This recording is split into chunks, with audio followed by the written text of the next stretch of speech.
l'Assemblée nationale, les commissions spéciales ont présenté ce mardi leur rapport et la plénière est consacrée à la validation des mandats des députés. À la Cour suprême de justice, les audiences en contestation continuent. Elles aboutiront également à l'invalidation de quelques mandats.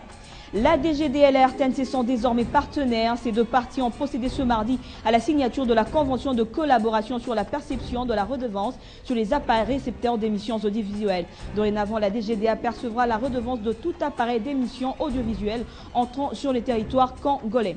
Élection au Sénégal, c'est ce mardi que la commission électorale doit publier les résultats provisoires du scrutin présidentiel. Selon les premières tendances, Abdoulaye Wade et son principal rival d'opposition Macky Sall seraient très proches dans les résultats. Un deuxième tour est possible. Nouvelle édition du journal, bienvenue à tous. Au Parlement, c'est ce mardi que les présidents des commissions spéciales mises sur pied pour vérifier la conformité des dossiers des nouveaux élus ont présenté leur rapport. La plénière d'aujourd'hui est donc consacrée à la validation des mandats des députés après une période de vérification de 5 jours. Du côté de la Cour suprême de justice, les audiences en contestation continuent et aboutiront également à l'invalidation de quelques mandats. Vous le savez, la Cour suprême de justice dispose de 2 mois pour épuiser près de 500 dossiers en contestation des résultats des législatives du 28 novembre dernier. Et puis cette triste nouvelle, l'honorable Oscar Guéma s'est éteint, présent à bord de l'avion qui a raté son atterrissage à Bukavu le 11 février dernier. Il en était sorti grièvement blessé et avait dû être évacué en Afrique du Sud où il vient de mourir. Après l'honorable Augustin Katumba qui est le pilote et son copilote, ainsi que 2 paysannes, il est la 6e victime de ce crash. La DGDA et la RTNC sont désormais partenaires. Ces deux parties ont procédé ce mardi à la signature de la convention de collaboration sur la perception de la redevance sur les appareils récepteurs d'émissions audiovisuelles. La RTNC a ainsi donné mandat à la DGDA de percevoir la redevance de tout appareil d'émissions audiovisuelles entrant sur les territoires congolais. Ceci est l'un des moyens essentiels de financement de la radio-télévision nationale congolaise. Nous y reviendrons. La société civile de la province du Nord Kivu se félicite du verdict rendu par la Cour suprême de justice dans l'affaire du député Bakungu Mitondeke, accusé de préparer un mouvement insurrectionnel. Ce cadre de l'UNC, parti de Vital Kamerhe, a échappé à la peine de mort. La sentence a été réduite à 1 an de prison ferme. Cette sentence démontre donc l'indépendance de la justice congolaise selon les forces vives du Nord Kivu. Plus de détails avec Martial Bindelo, notre correspondant depuis Butembo. Ces déclarations sont contenues dans un communiqué de presse rendu public hier lundi à Goma, chef du Nord Kivu.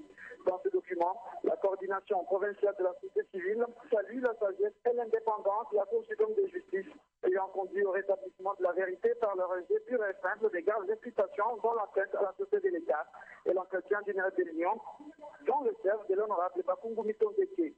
La société civile considère que cette sentence soulage tant soit peu l'opinion à renforcer en quelque sorte la confiance à l'appareil judiciaire congolais qui, selon cette société civile, fait face à plusieurs défis pour redorer son image. Toutefois, les forces vives du Nord Kivu se disent surprises de la charge de haine tribale retenue en commission de crime et pour laquelle il a été condamné à 12 mois de prison. C'est là, d'autant plus que, indique la coordination de la société civile du Nord Kivu, les criminels a maintes fois œuvré en faveur de la cohabitation pacifique des communautés en province. Selon Maître Omar Kabota, vice-président porte-parole de la société civile du Nord Kivu, rencontré par Télé50, sa coordination sollicite la grève du président de la République afin qu'elle soit amnistiée le député Bakungu Mitondeke. Pour rappel, il y a environ 2 semaines que l'honorable Dieudonné Bakungu Mitondeke a été arrêté à sa résidence en ville de Goma par la police avant d'être transféré à Kinshasa. Au cours de son arrestation, des échanges de tirs avaient opposé les forces de l'ordre à sa garde rapprochée. Bilan, 4 morts, dont 2 dans chaque camp. Martial Bindelo, Butembo, Télé50. Toujours au Nord Kivu, la situation sécuritaire s'est stabilisée ces 2 derniers mois dans la localité de Muhangi, dans le territoire de Lubero. La population locale, qui s'en réjouit, salue la bravoure des FARDC pour s'être impliqués dans la restauration de la sécurité dans cette entité en mettant fin aux exactions et tracasseries orchestrées par les FDLR dans cette partie de la province.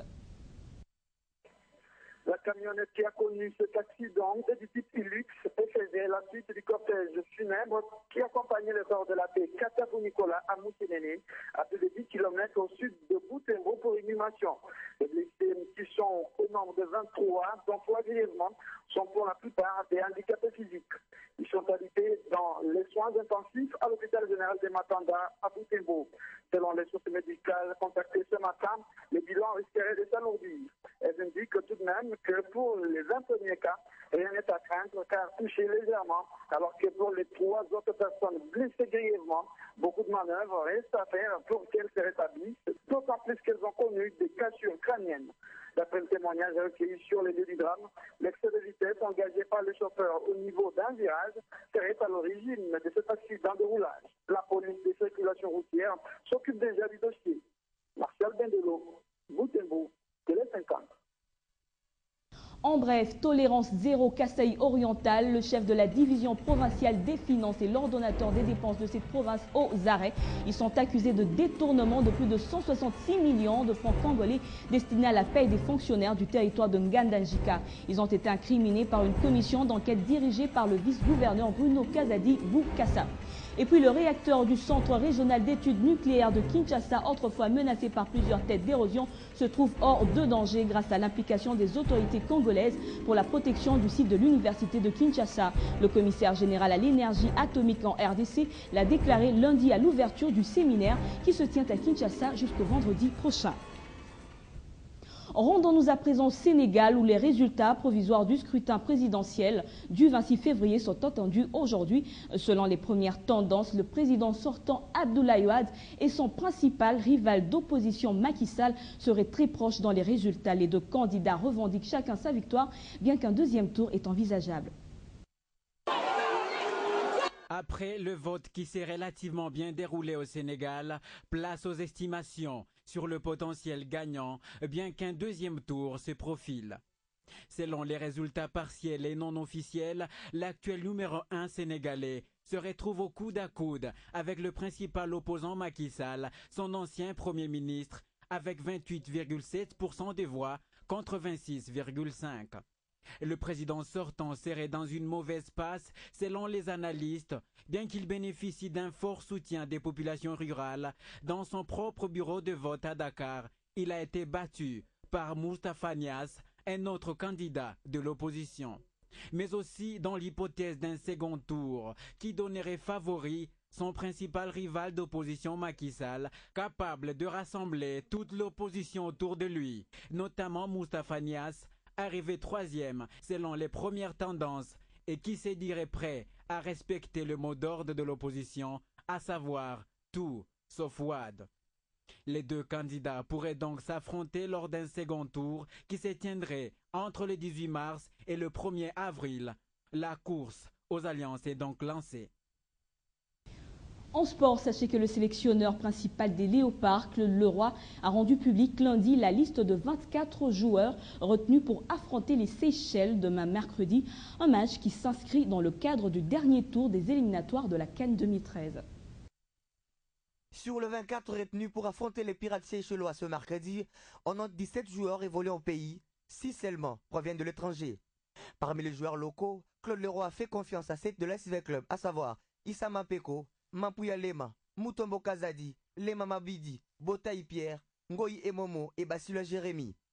6 sélectionnés du tout-puissant Mazembe sont également du rendez-vous, entre autres Trésor Poutumabi, Deo Kanda, Kimwaki Joël, Ilunga Kayanda, Kasusula Kilicho Jean et l'on note également les retours du gardien Robert Kidiaba après sa blessure à l'épaule en novembre dernier. Thierry Bolongo faisant déjà partie du groupe depuis le 18 février.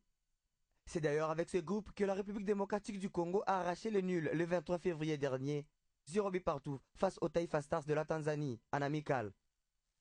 Cette équipe locale a été renforcée depuis dimanche par 6 internationaux provenant de l'Europe, d'Afrique et de l'Asie. C'est le cas du défenseur Gladys Bokesse de l'Étoile du Sahel de Tunisie, Cédric Makiadi Fribourg en Allemagne, Alain Kantouka-Dioko de Qatar, Christian Kinkela Ajaccio en France et Cédric Mungungu de la France. Matou Monaroum, blessé, ne sera pas du rendez-vous et Trésor Loloa, toujours indisponible. Cette rencontre est importante pour la sélection congolaise qui compte revenir sur la scène continentale après avoir manqué 3 phases de finale des suites de la CAN. Le 1er mars prochain, les Léopards joueront en amical contre les Pharaons d'Égypte à Doha, au Qatar. Et puis vous le savez, le FC Saint-Éloi Loupopo a signé dimanche sa première victoire au championnat de la Division 1 2-0 face au cercle sportif Makiso de Kisangani. Son représentant à Kinshasa, Dieudonné Kishiko, en a profité pour fixer les objectifs de son équipe dans ce championnat national. Il est au micro d'Oudou Doumbala. Bon, merci beaucoup. C'était la deuxième sortie parce que la première, on a fait un match nul de 0 but partout à Kananga contre Saint-Luc. Il fallait à tout prix qu'on puisse arracher les 3 premiers points comme le match se joue à domicile pour qu'on puisse se relancer dans la course et permettre au jeu d'avoir un moral vraiment haut. C'est un travail, comme je l'ai dit, qui doit être abattu et qui est en train d'être fait sur place par le staff technique.